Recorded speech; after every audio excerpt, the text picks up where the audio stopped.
শপথ জট অবশেষে কেটে গিয়েছে বলে জানা যাচ্ছে। সায়ন্তিকা বন্দ্যোপাধ্যায় এবং ভগবান গোলার যে নবনির্বাচিত বিধায়ক অর্থাৎ রেয়াত হোসেন সরকার, তাদের শপথ বাক্য পাঠ করানো হবে। বিয়ে কমিটির বৈঠক ছিল, কিছুক্ষণ আগেই আমরা আপনাদেরকে জানিয়েছিলাম যে আজকে বিধানসভায় বিয়ে কমিটির বৈঠক ছিল এবং গতকাল আপনারা দেখেছেন যে রাজ্যপাল সিবি আনন্দ বোস তিনি বলেছিলেন যে ডেপুটি স্পিকার যিনি অর্থাৎ আশিস বন্দ্যোপাধ্যায় তিনি শপথ বাক্য পাঠ করাবেন, কিন্তু আশিস বন্দ্যোপাধ্যায় তিনি অস্বীকার করেন শপথ বাক্য পাঠ করাতে। তার বক্তব্য ছিল যে কলকাতাতেই যখন স্পিকার উপস্থিত রয়েছে তখন তিনি কেন তাকে টপকে গিয়ে শপথ বাক্য পাঠ করাবেন।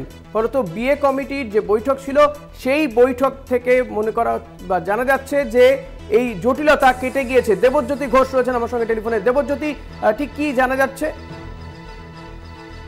এই সিদ্ধান্ত হয়েছে যে শপথ গ্রহণ আজই হবে বিধানসভার অভ্যন্তরে।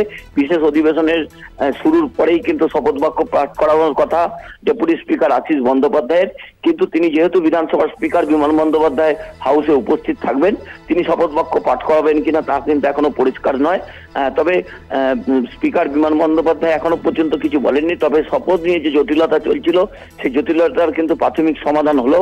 দুই বিধায়ক দীর্ঘদিন ধরে তারা 26 তারিখ থেকে তারা অবস্থান করছিলেন, বিক্ষোভ করছিলেন রাজ্যপাল যাতে তাদের শপথ বাক্য পাঠ করান, সেই জায়গাতেই কিন্তু জটিলতা কাটলো এবং আজকে বিধানসভায় শপথ বাক্য পাঠ করানো হবে এবং দুইজন বিধায়ক ইতিমধ্যেই তারা উপস্থিত হয়েছেন। এরপরে রাজ্যপালের পক্ষ থেকে এ নিয়ে কোনো মন্তব্য করা হয় কিনা তার দিকেই তাকিয়ে আছে রাজনৈতিক মহল।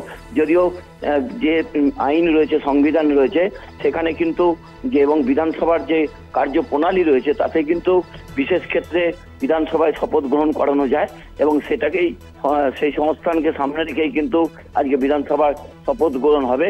অত্যন্ত নজিরবিহীন একটি ঘটনা কিন্তু বিধানসভা সাক্ষী হতে চলেছে আর কয়েক ঘন্টা পরেই। যে জটিলতা চলছিল সেই জটিলতার একটা প্রাথমিক অবস্থান কিন্তু হলো। ঠিক আছে দেবজ্যোতি, অনেক ধন্যবাদ তোমাকে। কথা বলছিলাম প্রতিনিধি দেবজ্যোতি ঘোষের সঙ্গে। বিয়ে কমিটির বৈঠকে শেষমেশ জটিলতা কাটলো। 2টো নাগাদ শপথ গ্রহণ হবে। সায়ন্তিকা বন্দ্যোপাধ্যায় এবং রেয়াত হোসেন সরকার তারা শপথ নেবেন বলে জানা যাচ্ছে। যে জটিলতা দেখা গিয়েছিল সেই জটিলতা অবশেষে কাটলো।